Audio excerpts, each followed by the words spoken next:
So a few months ago, I got a phone call and a voice message from a person that I did not know. His name was Jeff Lanier, and asking if I wanted to discuss a potential project with the orchestra that he was working on at his label. So I called him and we talked about doing a Metallica record, which for me was surprising because I have no background from my personal life or my professional life working with metal music. So we discussed for a long time what the possibilities of that would be with an orchestra. Eventually we decided an all-women orchestra would be the way to go, and I could look for my own arranger if I did not want to do the arrangements myself, and here we are. So Kristine and I were friends in college, and we started working together more after we graduated, actually. We hadn't seen each other for a couple of years, and I get a random phone call out of the blue to arrange this record. And I originally thought it would be taking Metallica's music, which I was pretty familiar with. I'm kind of a closet metal fan. I thought I'd be arranging it for strings, and that would be that. But it took a new life of its own and became a whole different project from what I ever imagined. Pierre Piscitelli was the greatest arranger for this project that I could think of for several reasons. We met years ago when we were at school at NYU. Pierre was studying jazz composition and jazz piano. And when I first got the call for this project, I spoke immediately to my good friend Jacoby, who is one of the featured soloists on the record. She is, I think, the biggest metalhead I know, and I think the most thoughtful person I know as well. And so when I asked her, I've been thinking about saying yes to this project. I'm not sure if my arranging style would do it justice. You know, who could take this dense, heavy metal record that's so specific to the genre, and who could breathe something completely new and beautiful into it? And immediately she said, why don't you ask Pierre? And I thought, yes, of course, I hope he'll do it. And I called him, and he was so excited by the chance to completely transform a project into something completely his own. And we got something entirely different than the original album, and it's completely beautiful. Yeah, I think I rewrote each arrangement 3 times. I think I would write it once as, like I said before, a sort of transcription of the music, what I thought it was supposed to be, and then realize that wasn't cool enough, and weird things happen to your brain when you arrange. You don't sleep, you start ordering food 3 times a day, and just working like nuts, and you get inspired, and it's a crazy cycle, a really good one actually. And all kinds of ideas from other music that I like, something I'd hear on the radio, a noise outside, they pop into your head. You get these sudden bursts. Sometimes I'd be driving my car and the whole arrangement would pop into my head, and I had to pull over and sing it into my phone. So wild things like that started to happen, which was cool.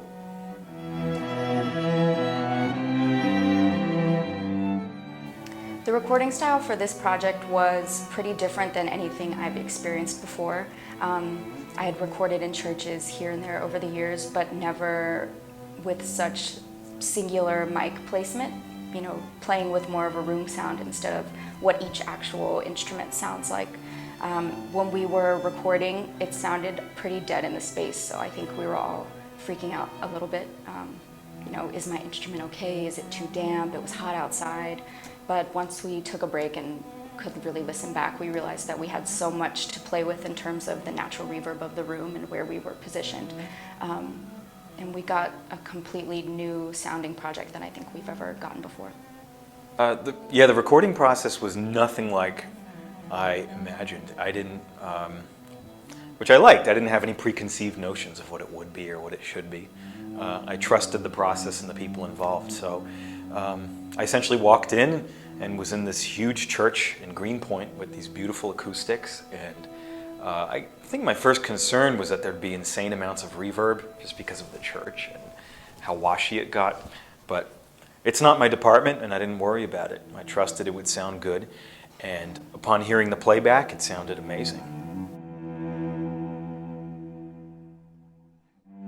So the project has 4 guest vocalists, and they are all incredibly talented artists in their own right. You have Jenn, who has this heavy, deep, soulful voice that sounds like it's coming from the middle of the earth, just bellows out of her. and Camille and Alita Moses, who have these really transparent, fluid pop voices that are probably, I would say, the opposite of anything that could sound close to Metallica, that really fill in all the cracks and crevices that Pierre's arrangements allowed. And Lauren Desberg, who has such a soft, delicate voice, but somehow when she sings, it's like you can hear it coming through a radio in the 1950s. None of these singers sound anything like what you would think of when you think of metal music. They're feminine, they're delicate, they're powerful, and they really gave a completely new color to the arrangements when we heard them with just the orchestra first.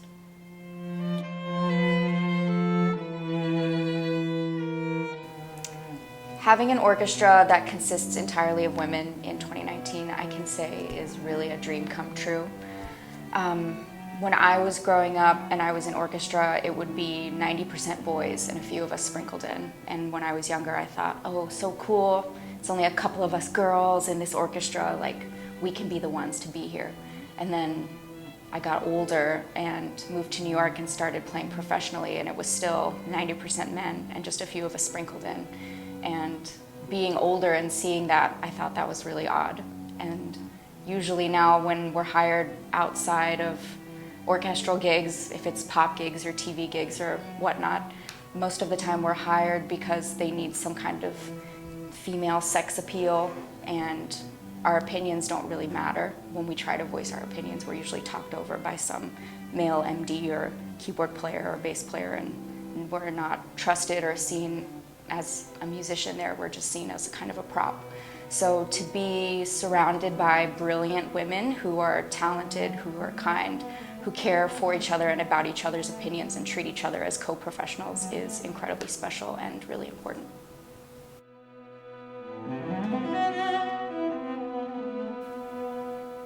Harvester of Sorrow. That might have been my favorite, just because that transformed it to something so different. I was laughing as I was turning it into a bossa nova with this bass line and shaker kind of sound. I thought, what's going on here? And it actually ended up being really cool. And I think that was the first tune where I had a turnaround in my brain in terms of inspiration and what this should be and how it should sound, and I really got out of the box. So that was an important one for me. My favorite track on the album would have to be To Live Is To Die. When I first was looking through the album, the title really struck me because it's so true. We are all moving towards our inevitable ending every day. But Pierre's arrangement is so delicate and almost religious sounding, like a call to a different place. But I think it's my favorite mostly because we got a chance to feature Katie Jacoby, who is an incredible violin soloist. And anytime that you can provide a platform for a friend to shine is, I think, the best feeling that there is.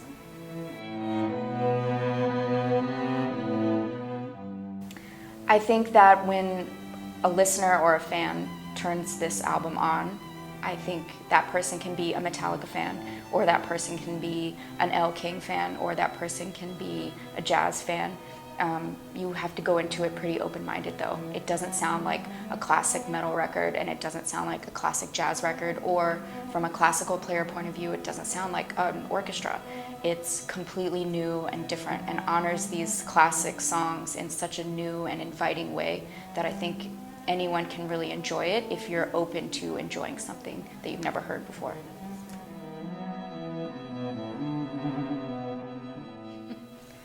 You can find Little Kruta on Instagram at Little Kruta, that's Kruta, and you can find us online at www.littlekruta.com. The album is called Justice, and it will be available for your listening pleasure on October 25th, 2019. Download it, stream it, purchase it, whatever you can.